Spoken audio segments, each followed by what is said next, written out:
Watson. Will they love this? How classy was that? If Donald's happened, Woody, this to put Essendon into the 8.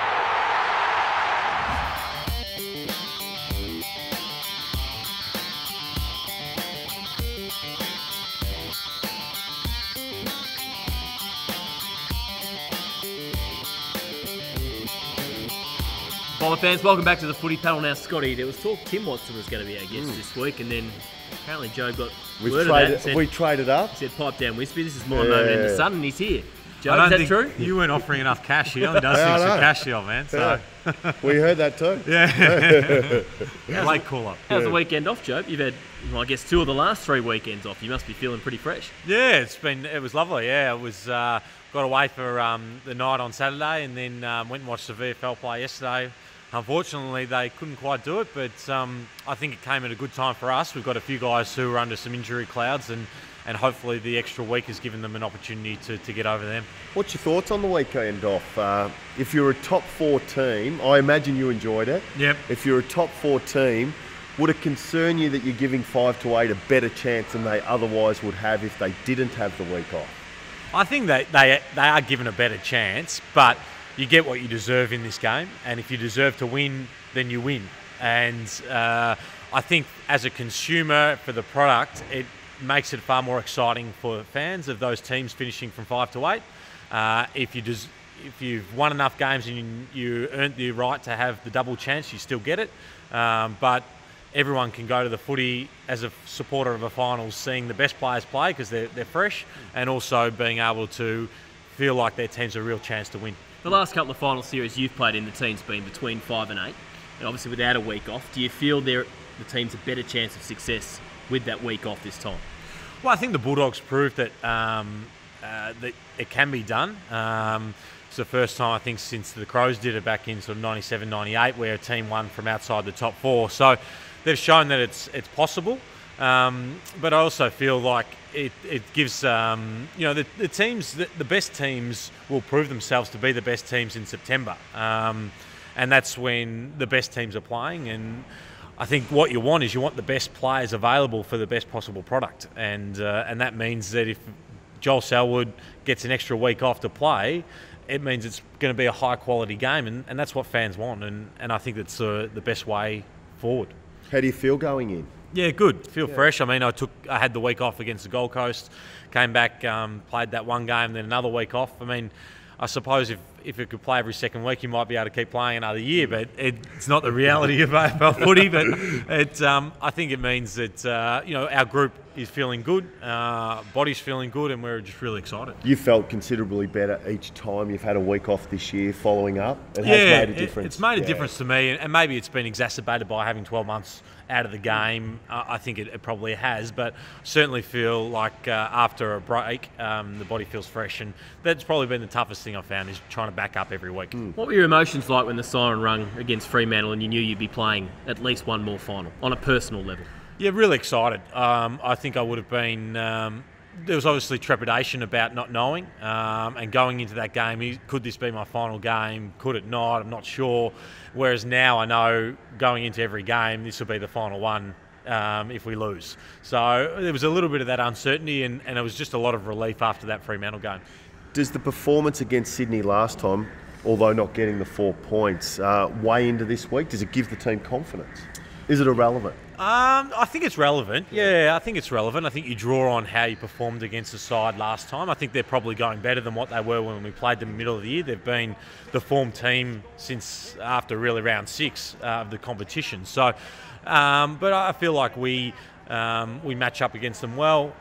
There's some things that we will try to do that hopefully gives us a chance to win the game. But we're under no illusions how strong they are, how tough it's going to be. But we're certainly confident that we can go out and play the style that we want, that we feel like we can beat any team. Have you gone back over that game? Not yet. Last week? No. Will you go back over that? What happened at the end? I think we'll not so much what happened at the end. We were all sort of well aware after that week what happened in the end, and we reviewed that pretty tough. But I think that we'll look at some of the things that worked against them, some of the things that didn't work, how they're playing now, because teams change the style they play. One thing you know about Sydney, though, is they are a very hard contested side. They play a really honest brand of football, a really good two-way team, and they've got talent all over the ground. So, it's going to be a big job for us, but, we feel like we've got a group that's capable of beating anyone. Just going back to what you said before, preparing for a game knowing it could be your last. Is that a strange feeling? Does it change how you think about going into a game? Well, I think it was a little bit strange driving to the club last week. That last time, could this be the last time I'm driving as a player, that sort of thing. And then for me, the game against Freo was sort of more emotional because my family were there. I was running through the banner with my nieces, all those sorts of things. So I was thinking about that, whereas this is just going to be, okay, we're on the road, we're playing a final, we need to win to keep going. And that it doesn't matter. That's the scenario for us. If we do that, we'll keep playing. If we don't, we're out. So I was going to say, on a personal level, what would it mean to win a final? It's been so elusive for you over your career. I know you want to go through and win the grand final, obviously, but just to win one final. Yeah, look, I think we've been beaten badly in some finals, and I've been part of that, and it hasn't been since my second year when I was playing with Scotty that we won the last final for the football club. So I feel like not only personally it would be great to be part of a winning final again, but also I think it will show where the club is heading, and I think that the club is heading in a really strong direction, and the foundation is really been built solidly over the last few years, and I think that would solidify the feeling that the club is heading in a good direction. How have you found the 12 months? After 12 months off, how have you found this year?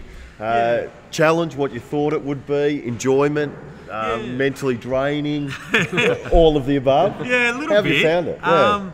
I probably forgot how much stress you carry as a player, and when you remove yourself from this environment, how much it infiltrates other parts of your thinking whilst being back in the world of football. I underestimated that. I probably forgot how much scrutiny there is on players, how stressful that is as well. Physically, like last year, I loved training because I felt good all the time.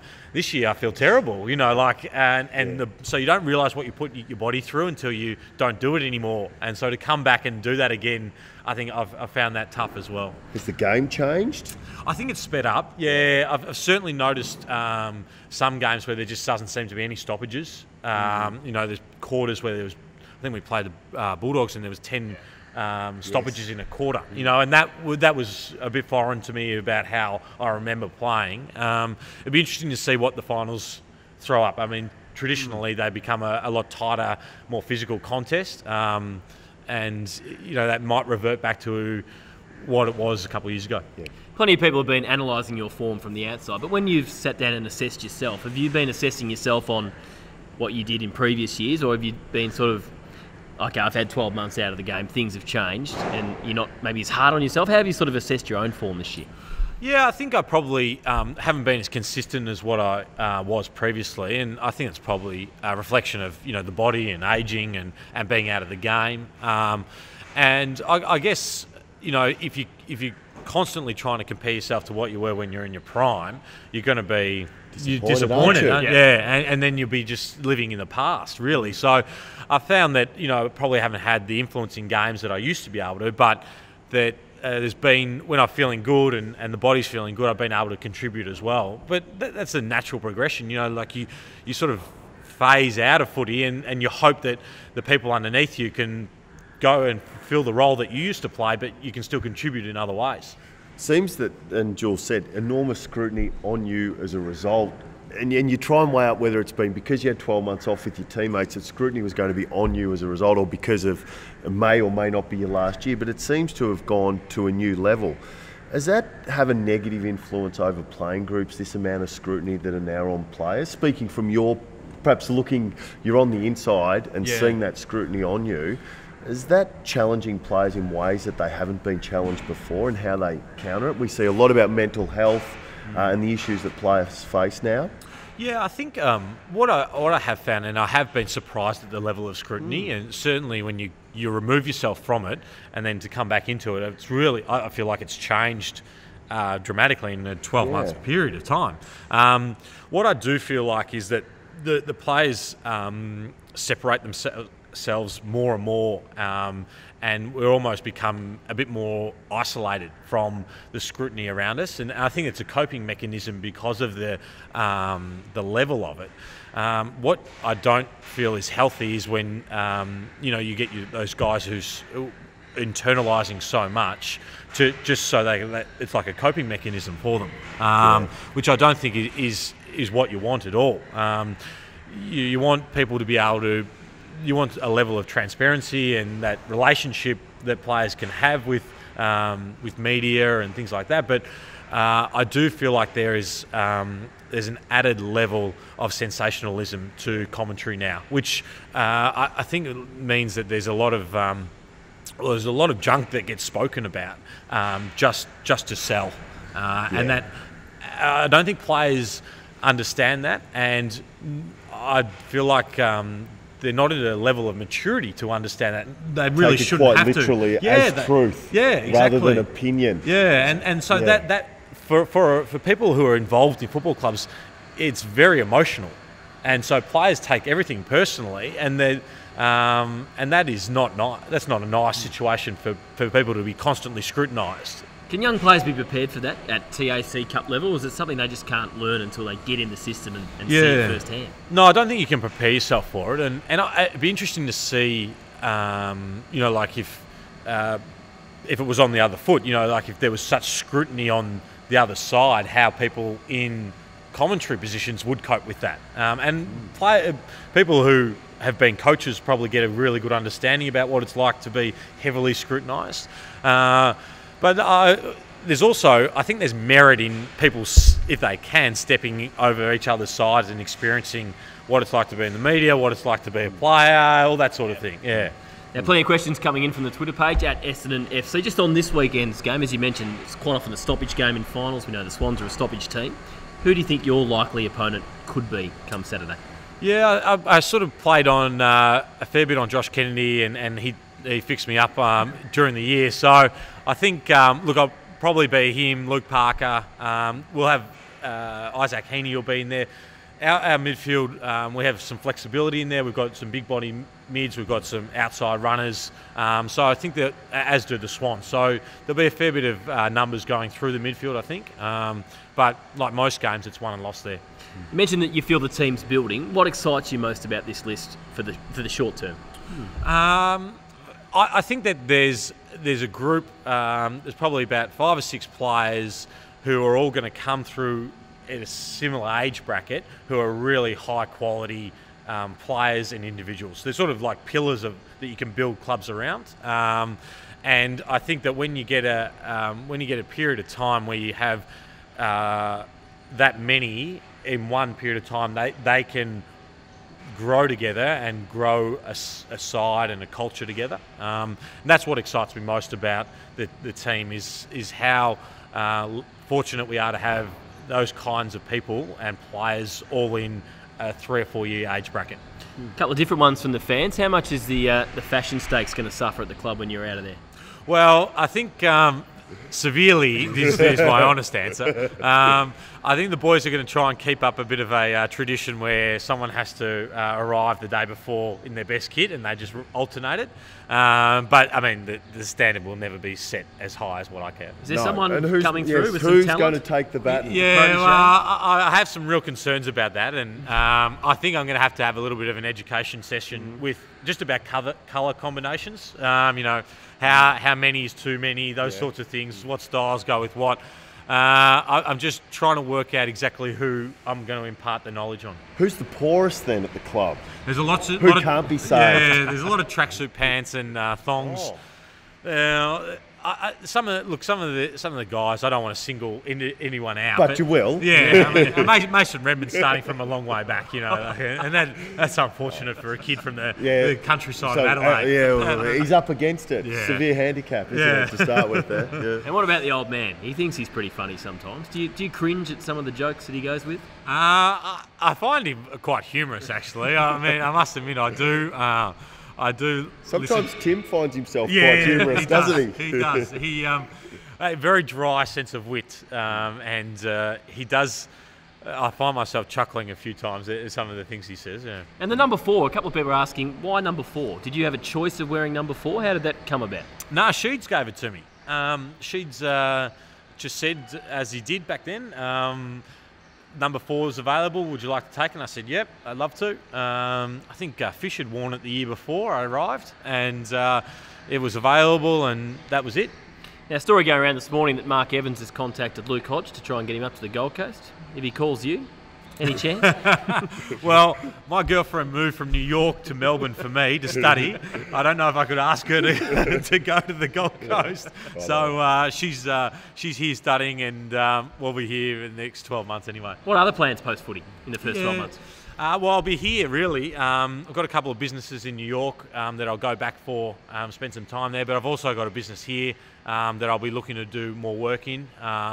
And then Virginia has to finish her undergrad here as well. So Melbourne will be home in 2018. Is the media of interest to you? You're very good at it? Yeah, no, I think if I was going to do something, I'd like to do it in my own style, in my own way.